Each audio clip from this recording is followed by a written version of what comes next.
Dalam nama Bapa dan Putra dan Roh Kudus. Amin. Bapa yang baik, kami bersyukur kepadamu, Engkau masih mengizinkan kami menikmati hari-hari yang Engkau berikan ini kepada kami.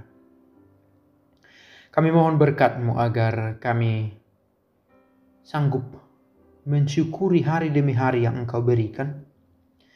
Dan di dalam hari ini, kiranya kami juga menyadari betapa bersyukur kami, betapa beruntung kami memiliki Allah seperti Engkau yang kami temukan dalam diri Putramu, Yesus Kristus sendiri. Kehadiran Yesus membantu kami mengenal siapa Engkau. Dan semoga pula lah dengan semakin mengenal Engkau, kami semakin menyadari diri kami yang benar-benar tergantung pada penyelenggaraanmu, dan kami bisa menemukan kebahagiaan kami bila bersama denganmu. Dan semoga pula dengan bersama denganmu, kami merasakan kebahagiaan dalam hidup, dalam situasi apapun, dalam kesulitan apapun yang harus kami hadapi. Berkatilah kami, ya Bapa. Utuslah Roh-Mu agar kami mengerti sabda yang kami dengarkan hari ini.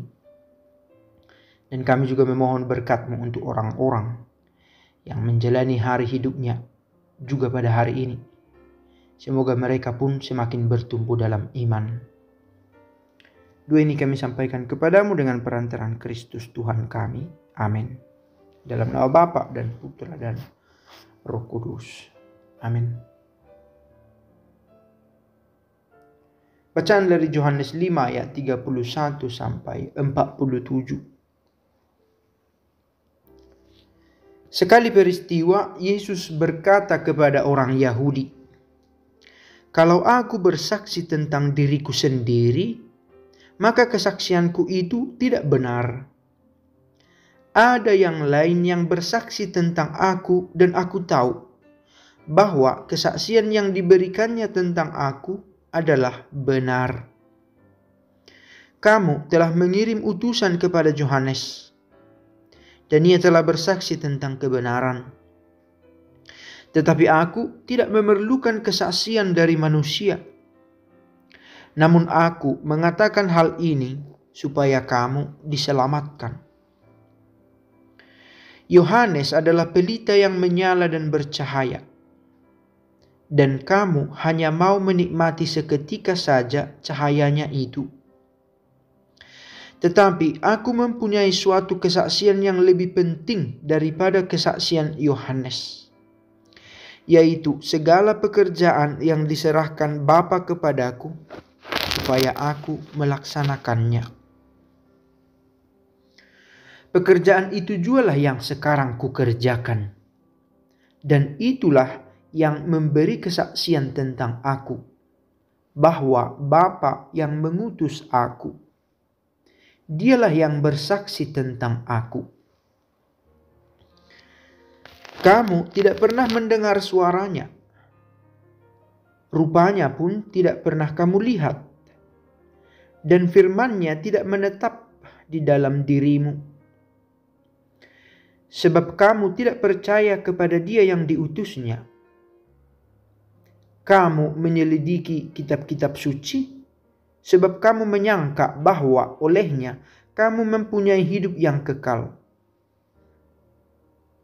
Tetapi, walaupun kitab-kitab suci itu memberi kesaksian tentang aku, namun kamu tidak mau datang kepadaku untuk memperoleh hidup itu. Aku tidak memerlukan hormat dari manusia. Tetapi tentang kamu, memang aku tahu bahwa di dalam hatimu kamu tidak mempunyai kasih akan Allah. Aku datang dalam nama Bapa-Ku, dan kamu tidak menerima aku. Jikalau orang lain datang atas namanya sendiri, kamu akan menerima dia. Bagaimanakah kamu dapat percaya karena kamu menerima hormat seorang dari yang lain, tetapi tidak mencari hormat yang datang dari Allah yang Esa. Jangan kamu menyangka bahwa aku akan mendakwa kamu di hadapan Bapa. Yang mendakwa kamu adalah Musa, yaitu Musa yang kepadanya kamu menaruh pengharapan. Sebab jikalau kamu percaya kepada Musa, tentu kamu akan percaya juga kepadaku. Sebab Musa telah menulis tentang aku. Tetapi jikalau kamu tidak percaya akan apa yang ditulis oleh Musa, bagaimanakah kamu akan percaya akan apa yang aku katakan?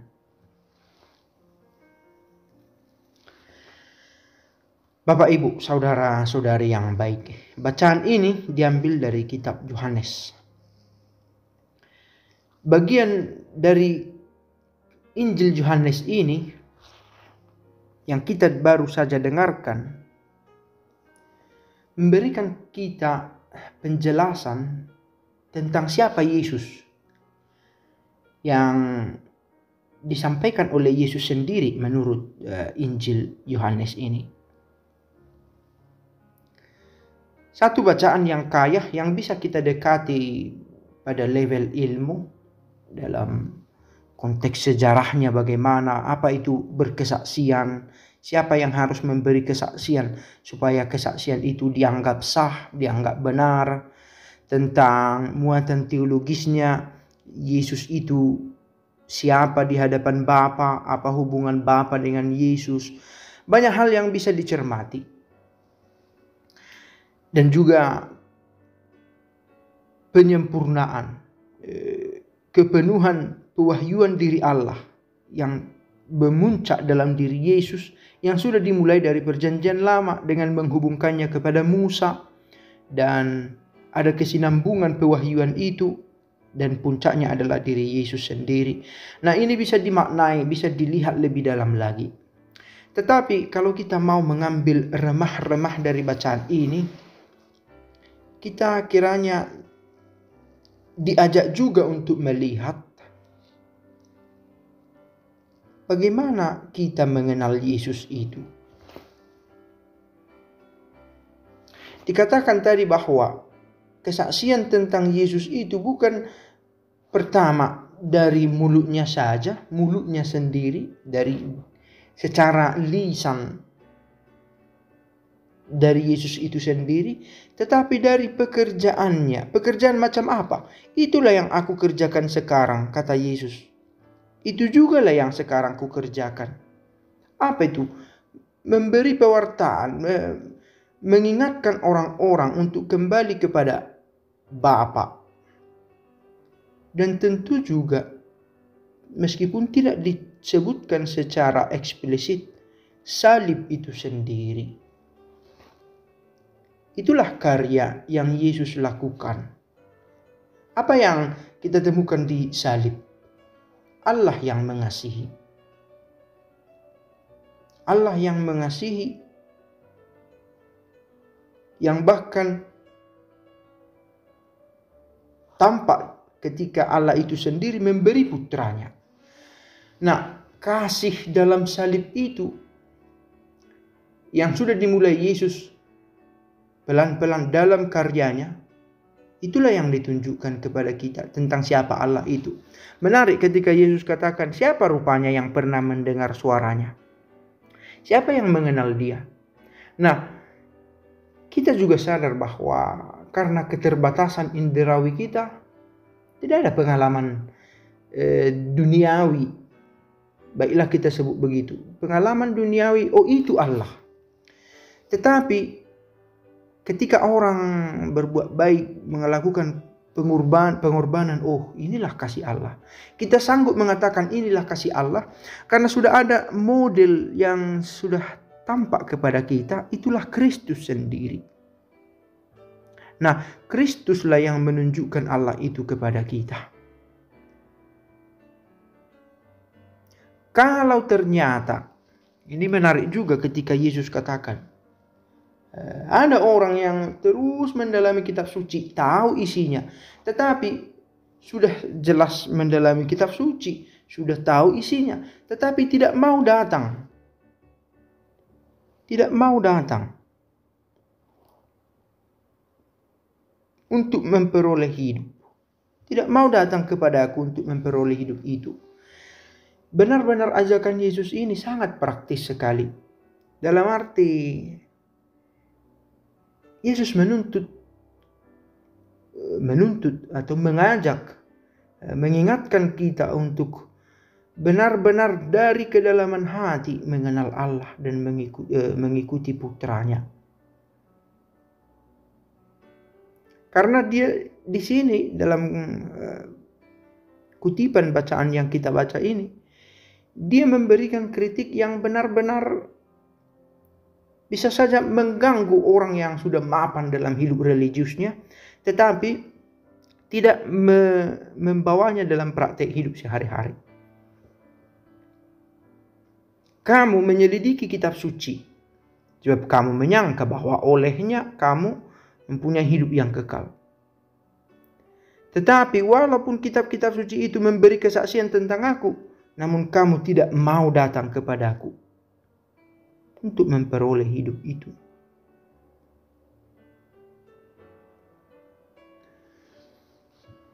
Saya pikir ini benar-benar perjuangan bersama untuk kita, untuk mau datang. Kita menggali pengetahuan tentang Yesus. Sudah beberapa lama terakhir ini bacaan kitab suci kita dengarkan. Nah, ternyata itu tidak cukup. Meski itu tetap penting. Kita membaca kitab suci bukan karena kita sudah sangat religius, sudah sangat dekat dengan Allah. Justru karena kita tahu amat rentan kita ini jauh dari Allah, kita perlu tuntunan setiap hari. Tuntunan, bacaan setiap hari yang kita miliki ini adalah tuntunan untuk membawa kita mau datang kepada Yesus. Datang dalam arti mendekatkan diri kita kepadanya. Dekat secara fisik juga boleh, dalam doa, dengan mau berdoa, kita bergerak dekat kepada Allah, dan dalam hati tentu juga. Dan itu ketika kita berbicara hati, kita tidak bisa menilainya, tetapi hati ini terungkap dalam perbuatan yang bisa dilihat, yang bisa diukur. Nah, dalam bacaan ini kita tidak hanya sedang menuntut apa yang bisa kita lakukan, apa yang harus kita lakukan, tetapi kita juga sedang membangun kesadaran siapa Yesus itu. Sekali lagi syukurlah, kehadiran Yesus memberikan kita kemungkinan untuk lebih dekat mengenal Allah. Seperti bacaan kemarin, mengenal Allah sebagai Bapa. Salah satu. Lalu kemudian mendengar suaranya, melihat bagaimana ia berbuat. Bagaimana kita bisa melihat dan mendengar dan mengetahuinya? Dari dan dengan perantaraan Kristus sendiri. Senantiasalah kita minta bimbingan dari Allah. Kita sampaikan doa kita kepada Allah dengan perantaraan Kristus. Sebab kita yakin itu membantu kita.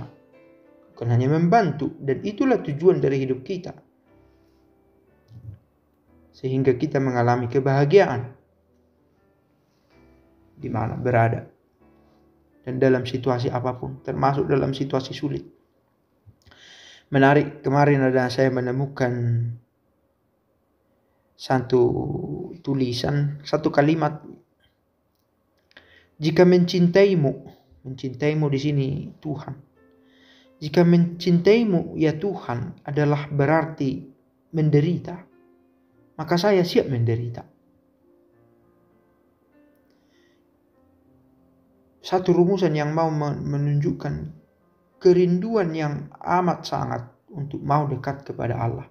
Semoga kita semakin menyadari bagaimana Yesus itu menjaga, merawat, dan menunjukkan cintanya kepada Allah Bapa, dan kita yang merenungkannya menemukan itu sebagai kisah yang membahagiakan dan menyemangati kita.